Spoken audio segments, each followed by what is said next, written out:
Nalgonda press క్లబ్లో 2024 సంవత్సరంలో పదవి విరమణ పొందిన ఉద్యోగుల సమావేశం జరిగింది.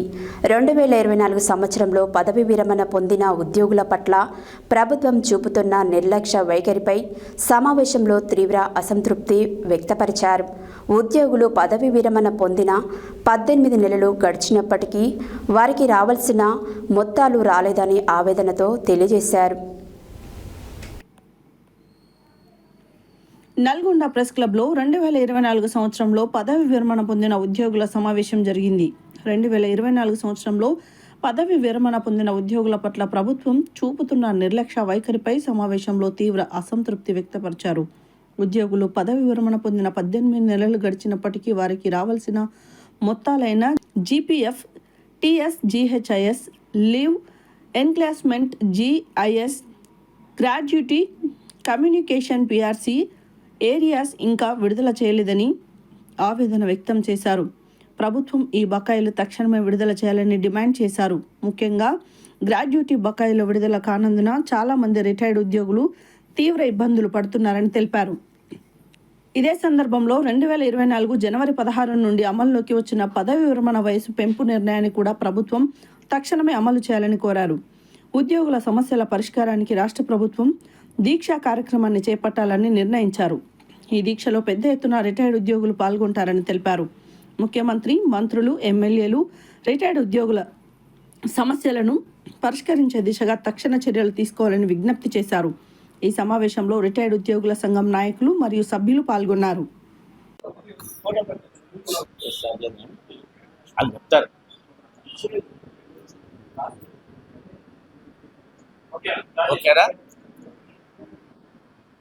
బకాయిలు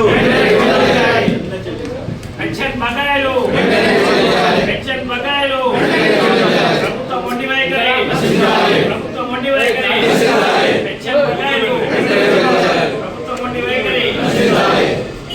రిటైర్మెంట్ ఉద్యోగుల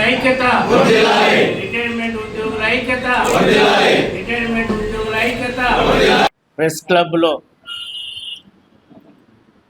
మా రిటైర్డ్ అయిన ఉద్యోగ ఉపాధ్యాయులు అసోసియేషన్ నుంచి మరి ఎలక్ట్రానిక్ మీడియా, ప్రింట్ మీడియా మిత్రులకు మొదటిగా ధన్యవాదాలు తెలియజేస్తా ఉన్నాం. మాకున్నటువంటి ఆవేదన, బాధ, మరి మేము ప్రభుత్వంలో భాగంగా 30 నుంచి 40 సంవత్సరాలు ప్రభుత్వానికి సేవ చేసి మేము రిటైర్డ్ అయితే కనీసం రిటైర్డ్ అయినటువంటి ఉద్యోగ ఉపాధ్యాయులను ఈ ప్రభుత్వము పట్టించుకోకుండా మరి ఇబ్బంది పెడుతూ మాకు రావాల్సినటువంటి బకాయిలను విడుదల చేయకుండా మరి ప్రభుత్వము నిమ్మకు నీరెత్తినట్టుగా ఉంటుందని చెప్పి మేము ఈ పత్రికాముఖంగా మేము ఖండిస్తా ఉన్నాం. మరి నిజంగా ఈనాడు ఉద్యోగ ఉపాధ్యాయులు చాలా ఆవేదనతోటి మరి బాధతోటి ఉద్యోగం రిటైర్మెంట్ అయితే నిజంగా పిల్లలు పెళ్ళిళ్ళకు ఉన్నటువంటి సందర్భాన్ని గుర్తు చేస్తూ ఉన్నాం. అమ్మాయి పెళ్లి చేయాలని, ఏదో కార్యక్రమం చేసుకోవాలని, చిన్నపాటి ఇల్లు కట్టుకుంటే ఈఎంఐ కట్టుకోవాలని ఈ ఎన్నో ఆశలు పెట్టుకున్నటువంటి మేము ఇవాళ మరి ప్రభుత్వము మొండి వైఖరితో ఉండి మాకు రావాల్సినటువంటి బకాయిలను విడుదల చేయకుండా మరి మోసం చేస్తున్నటువంటి ప్రభుత్వాన్ని మరి ఏమనాలో మరి పత్రికా ముఖం మేము ఖండిస్తా ఉన్నాం. నిజంగా బాధాకరమైన విషయం ఏంటంటే మన జిల్లాలో సుమారుగా 16 మంది చనిపోవడం జరిగింది. ఉద్యోగ ఉపాధ్యాయులు మరి మనోవేదనకు గురై మరి అప్పుల బాధ తట్టుకోలేక, పిల్లల పెళ్ళిళ్ళు చేయలేక, మరి ఎలాంటి పైసలు చేతిలో లేకుండా మనోవేదనకి గురై బాధపడి చనిపోయినటువంటి 16 మంది మరి చనిపోయారు. మరి ఇంతమంది మరి పిట్టలు రాలిపోతూ ఉంటే ప్రభుత్వం నిమ్మకు నీరెత్తినట్టుగా ఈ రేవంత్ రెడ్డి ప్రభుత్వము మరి ఈ విధంగా ఈ విధానాన్ని మరి మేము ఖండిస్తా ఉన్నాం. నిజంగా ఒక మాటగా మరి ఒక విషయం ఏంటంటే, మేము దాచుకున్నటువంటి డబ్బులు జీపీఎఫ్లో మరి ప్రతి ఉద్యోగి పర్సనల్గా అకౌంట్ ఏర్పాటు చేసిన జీపీఎఫ్ అకౌంట్ పర్సనల్గా అకౌంట్ అది ఉద్యోగంలో ఉన్ననాడు 10 నుంచి 15,000, 10,000, 5,000 ఇట్లా జీపీఎఫ్లో కట్ చేసి జమ చేసుకున్న పైసలను ఇవాళ ప్రభుత్వము కాజేసి మరి ఏమి చేశారో మాకు సమాధానం చెప్పాల్సిన అవసరం ఉంది. మా డబ్బులు తీసుకోవాలంటే ఇప్పుడు నిజంగా ఇవాళ బ్యాంకులో ఉన్న అకౌంట్లో వేరే వాళ్ళ అకౌంట్లో మన డబ్బులు తీసుకోవాలంటే మనకి ఎలాంటి అర్హత ఆలోచన ఉండదు. మరి అట్లాంటి పరిస్థితుల్లో ఎడల అంచెలంచెలుగా మరి అన్ని జిల్లాలలో మరి ప్రతి జిల్లాల్లో మరి కలెక్టరేట్ల ముందర మరి పికెటింగ్లు, ధర్నాలు జరుగుతూ ఉన్నాయి. వాళ్ళందరూ కూడా మమేకమయ్యి మరి చలో హైదరాబాద్ కార్యక్రమం, ఇందిరా పార్క్ కార్యక్రమాలు తీసుకోబోతాం. ఖచ్చితంగా ప్రభుత్వాన్ని మరి భ్రష్టు పట్టించే ఆలోచనలో మేము ఖచ్చితంగా ఉంటామని చెప్పి మరి ప్రభుత్వాన్ని మేము విజ్ఞప్తి హెచ్చరిస్తూ ఉన్నాం. ఇంకొక విషయం మేము గుర్తు చేసుకోవాలి. మరి ముఖ్యమంత్రి గారు గతంలో ఉన్నటువంటి ముఖ్యమంత్రి కేసీఆర్ గారు ఉద్యోగులు రిటైర్మెంట్ అయితే ముఖ్యంగా 24 మార్చి నుండి రిటైర్మెంట్ అయినటువంటి అందరం కూడా ఎంతో మానసిక వేదనతోని, కుటుంబ పరంగా, ఆర్థిక పరంగా, ఆరోగ్యపరంగా ఎంతో బాధపడుతూ మేము ఈరోజు మన ప్రభుత్వాన్ని మేము అనుకుంటే మన ప్రభుత్వం మాకు ఎన్నో ఇబ్బందులు పెడుతుంది. అది రేవంత్ రెడ్డి గారికి కానీ, బట్టి విక్రమార్క గారికి కానీ, అదేవిధంగా మన జిల్లా మంత్రి కోమటిరెడ్డి వెంకరెడ్డి గారు కానీ మేము విన్నవించేది అంటే మా బకాయిలు అవుతున్నాయో ఎంత త్వరలో చేస్తే మీకు అంత మీ ప్రభుత్వానికి మంచి పేరు వస్తుంది. అదేవిధంగా మా సమస్యలు ఒక్కొక్కటి తీర్చాలని మేము నెల చూసుకుని పోయి దాదాపు 2 సంవత్సరాలు కావాల్సి వస్తుంది. మన ప్రభుత్వం ఏర్పడి, ప్రజాపాలన ఏర్పడి 2 సంవత్సరాలు పూర్తయినప్పటికీ కూడా మా బాధలు ఒక్క క్షణం కూడా ఆలోచిస్తలేదు చెప్పి మేము చాలా బాధపడుతున్నాం. మా కుటుంబ సభ్యులైతే మా సభ్యులు అందరం కూడా ఎంతో బాధకు తట్టుకోలేక మేము ఈ స్థాయికి దిగజారి మేము అందరికీ చేస్తున్నాం. అంచెలంచెలుగా రేపు సోమవారం నాడు 27 తారీఖు నాడు కలెక్టరేట్ల ముందు, జిల్లా కలెక్టరేట్ల ముందు ధర్నా శిబిరాన్ని నిర్వహిస్తున్నాం. దాన్ని పెద్ద ఎత్తున చేస్తాం. అది కాకుండా ఇంకో అంచెలంచెలుగా మేము చేసుకుంటూ నిద్రపోయిన ప్రభుత్వాన్ని మేము నిద్ర లేపి మా యొక్క సమస్యను సాల్వ్ చేసుకునేటట్టు చేస్తామని చెప్పి సెలవు తీసుకున్నాం. మీడియా మిత్రులకు ముఖ్యంగా అందరికీ నమస్కారం తెలుపు.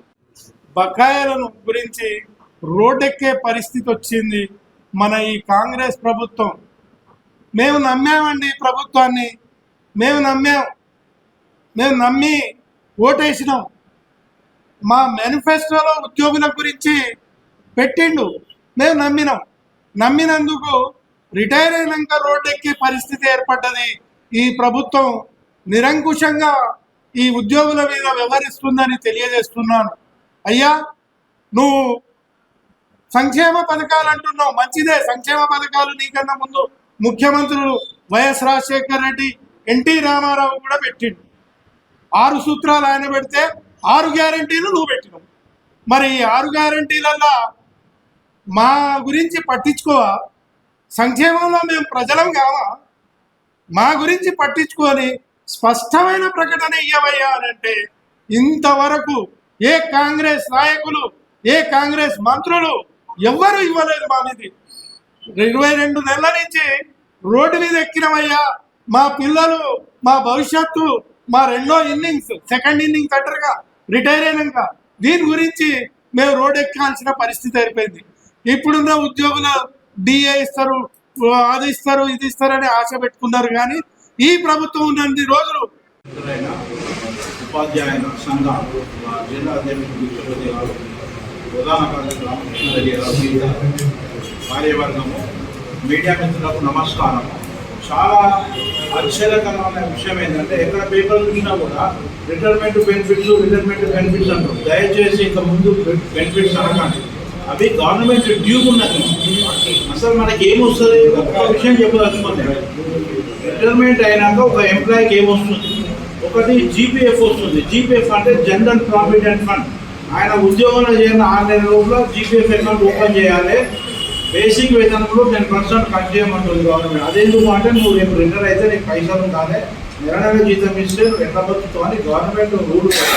ప్రతి ఒక్కరి దగ్గర 10% కట్ చేసుకుంటే మనోళ్ళు కూడా కొంతమంది ఏం చూడాలి టెన్షన్ ఎక్కువ కూడా దాచుకోరు 15% ఎంత ఖర్చు అయితే అవన్నీ ఉన్నప్పుడు ఒక బ్యాంక్లో మనం అమౌంట్ వేసుకుంటే ఎప్పుడైనా తీసుకోవచ్చు. జీపీఎఫ్ రూల్ ప్రకారము ఒక ఎంప్లాయీ రిటైర్ అయితే 6 నెలల ముందు మొత్తం తీసుకోవచ్చు అమౌంట్ ఎంత ఉందో అని. ఇప్పుడు 6 నెలల ముందు అప్లై చేసుకున్న వాళ్ళు రిటైర్ అయ్యి 2 సంవత్సరాలు అయినా ఇంతవరకు ఆ పైసలు ఎందుకు లేవంటే అది ప్రభుత్వం వాడుకుంటుంది. ఇంకో మేము దాచుకున్న సొమ్ములు నువ్వు వాడుకొని దాని బెనిఫిట్ అంటే ఎట్లా? దయచేసి బకాయి డ్యూ నేనేమంటున్నా అంటే ఆ డ్యూకు ఇంట్రెస్ట్ కట్టి మాకు ఆ రోజు బంగారం ధర కానీ ప్లాట్ ధర కానీ కొన్ని దాంట్లో సగం ఉన్నది. ఇవాళ బంగారం 1,30,000 దాటింది. మరి నాకు ఇచ్చే పైసలు అయాలీస్ నేను కొనుక్కుంది బంగారం. మరి ఇప్పుడు నా కొని నేనైతే దాచుకున్నో జీపీఎఫ్లో ఆ పైసలకు ఆ రోజు ఎంత బంగారం వస్తుందో అది ఇవ్వమంటున్నాం మేము. బెనిఫిట్ కాదు, బకాయి పడ్డాం. తర్వాత మనకు వచ్చేది ఇంకొకటి సరెండర్లు సంవత్సరానికి 6 రోజులు వస్తాయి మాకు టీచింగ్ కమ్యూనిటీ మిగతా ఎంప్లాయీస్ 30 రోజులు. అవన్నీ దాచుకొని ఒకరు 200, 150 కూడా పెట్టుకుంటే ఆ సరెండర్లు పైసలు ఇస్తారు. ఇంకొకటి మనకి ఇచ్చేది కమ్యూటేషన్. రిటైర్ అయిన పెన్షనర్ యొక్క వచ్చే పెన్షన్లో 40% ఇంతవరకు 5-6 నెలలు అవుతుంది ఇంతవరకు రాజకీయ. కాబట్టి ఇంకెంతమంది చావాలి, ఎంతమంది ఈ విధంగా కావాలి? మా పెన్షనర్లు మరి ఏ విధంగా ఎన్ని బాధలు అనుభవించాలి? మరి ఇటీవల ముఖ్యమంత్రి గారు నియామక పత్రాలు ఇచ్చారు కొంతమంది ఉద్యోగులు, నిరుద్యోగులు ఉద్యోగ పత్రాలు ఇచ్చారు. దాంట్లో చెప్పారు మీ తల్లిదండ్రులను మీరు కాపాడాలి, మీరు తల్లిదండ్రులకు వాళ్ళని చూడకపోతే మీకు 15% కట్ చేస్తే జీతంలో అన్నట్టు. మరి మేము కూడా మేము తండ్రి స్థానంలో ఉన్నాం. ఇవాళ 63 సంవత్సరాలు దాటిపోయింది మేము. మరి మేము చాలా వరకు ఉపాధ్యాయ వృత్తులు చాలా మంది ఉన్న వాళ్ళు ఉన్నారు, వేరే డిపార్ట్మెంట్లు ఉన్నారు ఉద్యోగులు. దీంట్లో ఈ రిటైర్మెంట్ అయినటువంటి దాంట్లో దాదాపు 60% ఆఫ్ రిటైర్మెంట్ పర్సన్స్ ఎక్కువ ఉపాధ్యాయులు ఉన్నారు. మరి మీకు విద్యాబుద్ధులు కల్పించాము, మీరు ఆ స్థానానికి పోయారు. మీకు ఇంకో విషయం ఏంటంటే మనం జరిగినటువంటి ఎలక్షన్లు కూడా ఏంటంటే కాంగ్రెస్ గవర్నమెంట్ వస్తుంది, మా గవర్నమెంట్ వస్తుంది అనేటువంటి ఉద్దేశంతో పోస్టల్ బ్యాలెట్స్లో మ్యాక్సిమం కూడా మీ పార్టీకి ఓటు వేసి గెలిపించాం. మరి ఇంత చేస్తే మీకు మాకు పెట్టేది ఏముంది? మాకేం విషయాలు ఏమంటలేదు, మాకు న్యాయం వచ్చేటువంటి ఇవ్వండి. కాబట్టి దయచేసి మేము ఇప్పటికి కూడా ముఖ్యమంత్రి గారిని, తర్వాత ఆర్థిక మంత్రి గారిని, తర్వాత ఆర్థిక శాఖ కార్యదర్శి అందరినీ ప్రతి మంత్రి వారిని కూడా మేము ఈ ప్రెస్ క్లబ్ తరఫున మా యొక్క రిటైర్మెంట్ అయినటువంటి ఉద్యోగ ఉపాధ్యాయుల సమాఖ్య తరఫున మిమ్మల్ని మరీ వేడుకుంటున్నాం. మాకు వచ్చేటువంటి బెనిఫిట్స్ చేయండి. ఇటీవల ఇంకో విషయం ఏంటంటే మన 2 days ప్యాకేజ్ చెప్పుకున్నారు, దాదాపు 3,000 కోట్లు వచ్చినాయి ఏది ఎక్సైజ్ మ్యాటర్లో. మరి ఆ 3,000 కోట్లు 2,000 కోట్లు మాకు ఇవ్వండి, దాదాపు 5-6 వెళ్ళిపోతారు. ఇప్పటికీ దాదాపు 10,000 మంది పైన రిటైర్ అయ్యారు రాష్ట్ర వ్యాప్తంగా, 12,000 దాదాపు రిటైర్ అయ్యారు. మరి కనీసం కొంతమందిని బదులు లేకపోతే నువ్వు ఇస్తున్నటువంటి 700 కానీ 500 నెలల విడుదల చేయండి. అట్లా కూడా చాలా వరకు కొంత రిలీఫ్ అనేటువంటి ఆ రిలీజ్ చేసినటువంటి ఎవరు తీసుకురారంటే వాళ్ళకి సరిపోతుంది. వాళ్ళ ఈ జేఏసీ నాయకులు అనుకోండి, ఆ ప్రభుత్వంలో ఉన్నటువంటి అధికారులు వాళ్ళకి ఎవరికి అనుకూలంగా ఉన్న వాళ్ళకి ఇస్తున్నారు. ఇవాళ నేను జూన్ 24 రిటైర్ అయితే నా తర్వాత రిటైర్ అయినటువంటి వాళ్ళకి పైసలు ఎట్లా వస్తున్నాయండి? వాళ్ళు ఏదో ఒక కొంత అమౌంట్ అక్కడ ఇచ్చేసి కమిషన్లు ఇచ్చేసి వాళ్ళకి బెనిఫిట్స్ వాళ్ళ బకాయిలన్నీ వచ్చేసి మా తర్వాత ఒక 5-6 నెలల తర్వాత ఏ విధంగా వస్తాయి? ఒక క్రమం ప్రకారంగా ఇవ్వాలి. మరి ఏది ఇవ్వకుండా